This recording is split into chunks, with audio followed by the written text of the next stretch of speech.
If I need to see more information on the job that I can see from the jobs list, I can click on one of the jobs. And then I open the job card. As you can see, it's many of the same fields as I had in the jobs list, but there are more here, and it's easier to overview as they only consider this job. I have more details in my pane over here, my fact boxes, showing only information regarding this job that I'm on. So let's go through the fields. A job needs a number. That's the ID for the job, and that needs to be unique. And usually it's handled with a number series. You can also give the job a description, and then you need to choose the bill to customer number. And when you choose the customer number, the fields for name and address and so on will automatically be filled out. Be aware that if you change the address on the customer, then it will not automatically be updated here on the jobs. The same goes for changes you make here. So if I write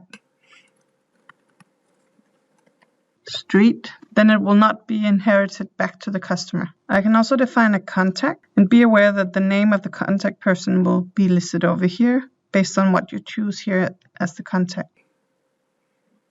So this is Mariah,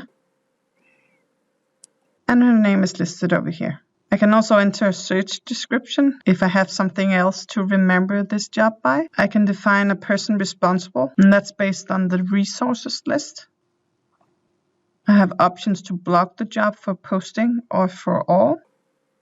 I can see when it was last modified, and the project manager setup looks down into the user setup list.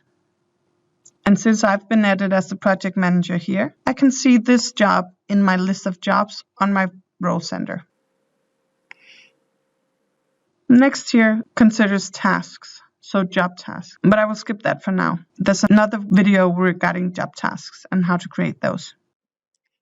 So the next tab is posting, and we have a status field.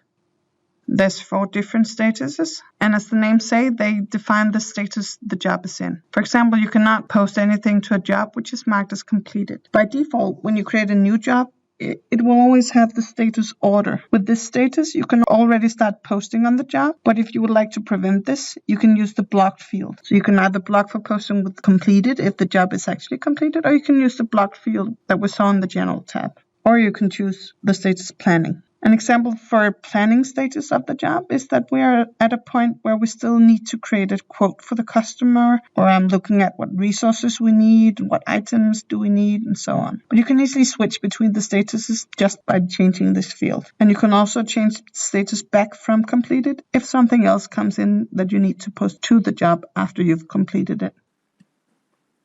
We also need to define the posting group so the system knows how to post entries to the job. Here I've just chosen the one called standard, which was inherited by the job setup, but if I can change it specifically on this job if it needs to be something else. The same goes for the VIP method, VIP posting method, and allow budget and billable lines, and apply usage link. Those will be inherited from the job setup, but I can change them here if I need something specific for this job.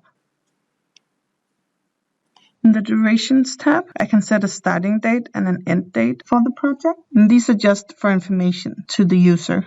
And there's no functionality tied up on these. I can also see the creation date, so when was this job created. In the Foreign Trade tab, I can define a currency code for the whole job to be handled in. Or I can define just a currency code for invoicing, if the customer needs this invoice to be in a specific currency. I also have the option to define specific exchange rate calculation setup for cost and price calculations.